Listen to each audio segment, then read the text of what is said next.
for your little heart drum to be, ma'am, come back home. Georges Goma est avec nous. Bonjour Georges, bon Bonjour matin. Caroline, Comment bon vas-tu? matin, je vais très bien, merci. Et oui, toi-même? oui, on a deux gros sujets, peu de temps, on va y aller direct dans le vif du sujet. Il y a 2 semaines, tu nous parlais là du Burkina qui était en pleine mouvance, là, coup d'État. On était en plein coup d'État.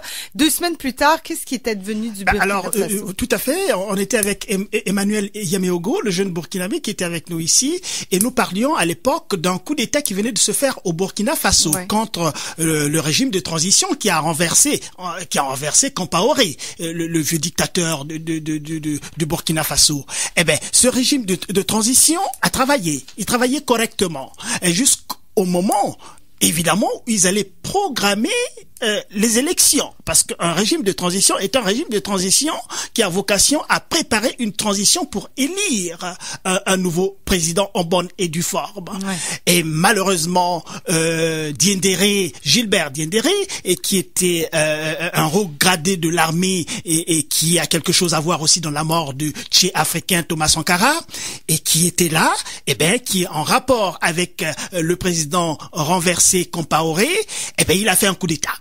Il a fait un coup d'État, il a renversé le régime de transition, et le peuple burkinabé, qui s'est levé pour dire non à Compaoré quand il voulait changer de constitution pour rester éternellement au pouvoir, ce même peuple est sorti dans la rue avec Diendéré. Il est sorti dans la rue, il a fait du bruit, la communauté internationale a pris le relais, et hop, le coup d'État, c'était un pétard mouillé. Alors c'est un pétard mouillé parce que, heureusement, et donc... Mais ça fait beaucoup de travail pour les citoyens. Ça fait beaucoup de travail pour les citoyens. Et encore, faut pas lâcher vraiment. Il faut pas lâcher le morceau. Et encore, Caroline, ce qu'il faut savoir, c'est que il y a la division spéciale présidentielle. En fait, c'est cette compagnie, je me rappelle plus le nom exactement.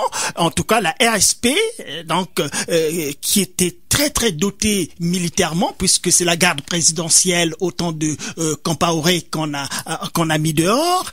Cette garde-là était restée très influente au Burkina Faso et avait des armes les plus sophistiquées. Et donc, Diendéré qui a fait le coup d'État s'était appuyé sur cette division de la garde présidentielle qui était redoutée au Burkina Faso. L'armée aussi a pris ses responsabilités. L'armée a marché sur Ouagadougou, a donné des ultimatums à cette division très bien entraînée et très bien équipée, et puis ma foi, ce bras de fer est sorti, n'est-ce pas, à l'avantage de l'armée et donc du peuple. Et donc certains éléments de cette garde présidentielle ont rendu les armes, et Diendéré a continué à résister jusqu'à la fin.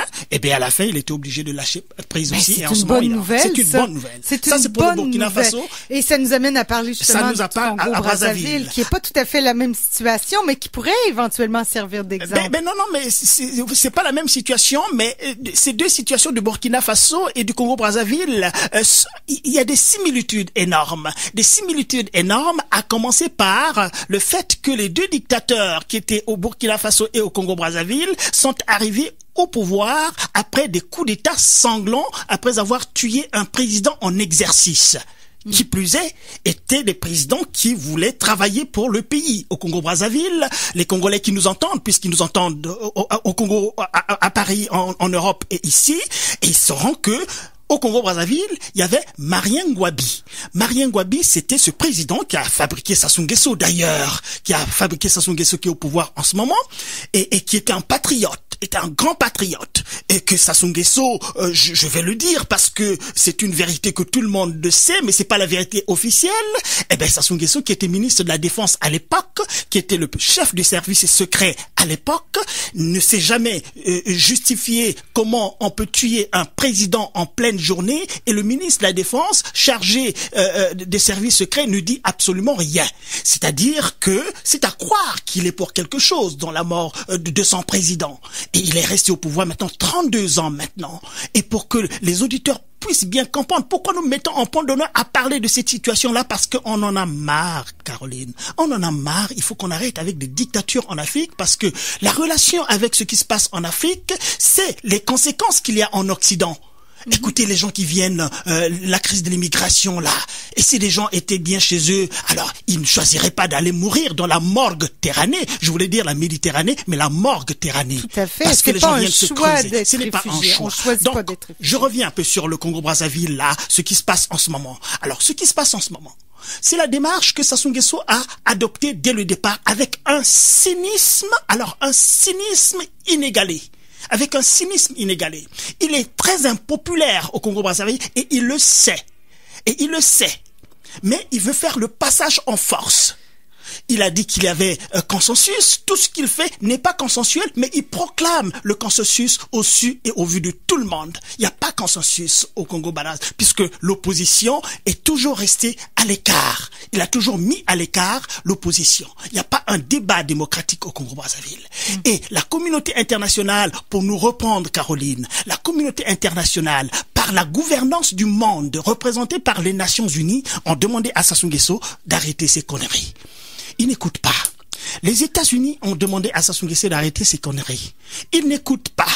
La France, qui est le partenaire tout à fait privilégié sur le plan de l'économie et tout cela, a demandé à Denis Sassou Nguesso d'arrêter ses conneries. Il n'écoute pas. Au niveau de la sous-région de l'Afrique centrale, les gens qui lui ont apporté une aide en 1997, aujourd'hui se sont désolidarisés de lui, y compris l'Angola, qui a donné le coup fatal au régime démocratique. C'est une tête de cochon, comme on dit en bon québécois. C'est une tête de cochon. Il m'entend en ce moment, c'est une tête de cochon, mais le peuple n'a pas dit son dernier mot.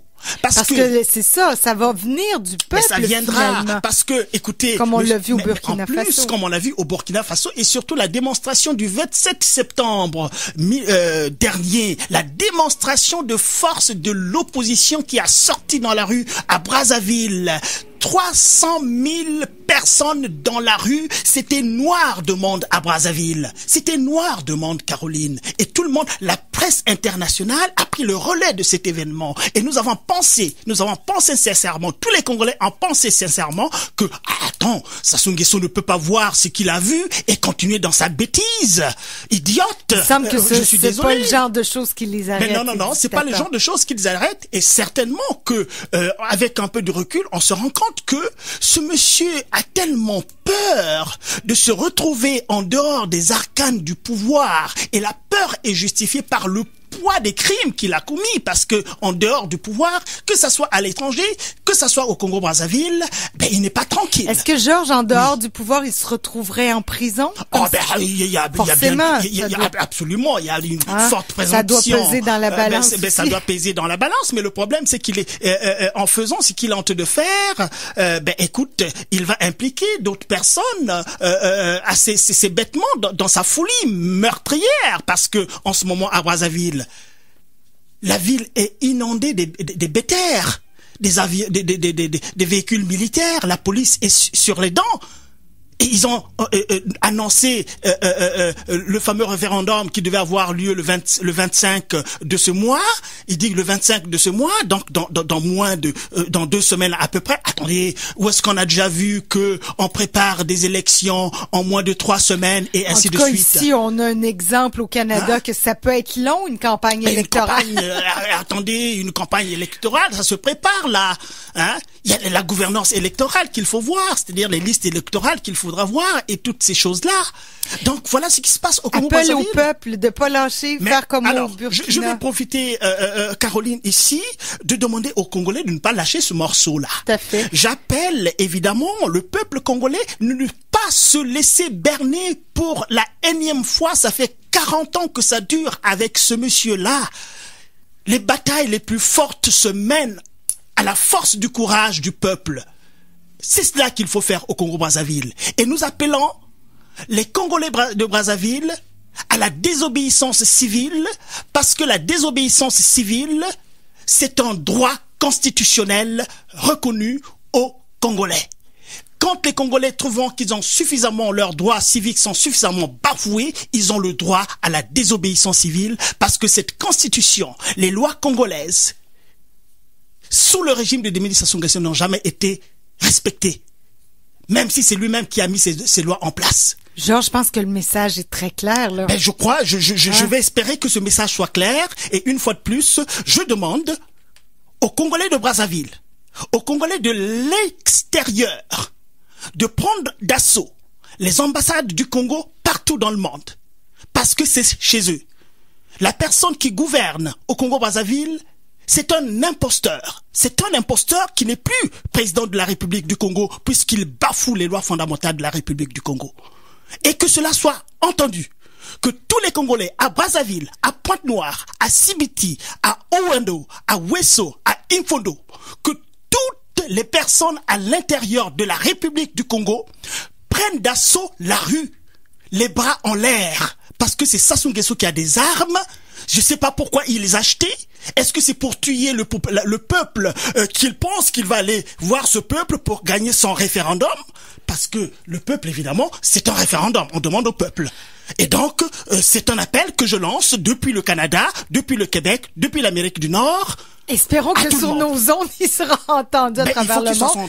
Georges, on va s'arrêter là parce qu'effectivement, et je conclurai là-dessus, un dictateur de moins, c'est des milliers de réfugiés de moins. De moins, absolument. Et ça, faut faire ça comme ça dans tous les pays, éliminer les dictateurs un à la fois. Absolument, absolument. Georges, on s'arrête là parce que c'est toi qui prends l'antenne dans quelques minutes. Dans quelques minutes pour Pensée et Culture. Excellent. Ouais. Bon, ben, je profite de ce micro pour justement te remercier. Georges, je te souhaite une très bonne émission. Merci, Karl Patrice, qui nous a parlé du livre Foglia l'Insolent à lire, plein d'extraits. Lorraine Côté nous parlait de films au pluriel, la pièce qui sera présentée ce soir au Cercle à 19h30 sur la rue Saint-Joseph.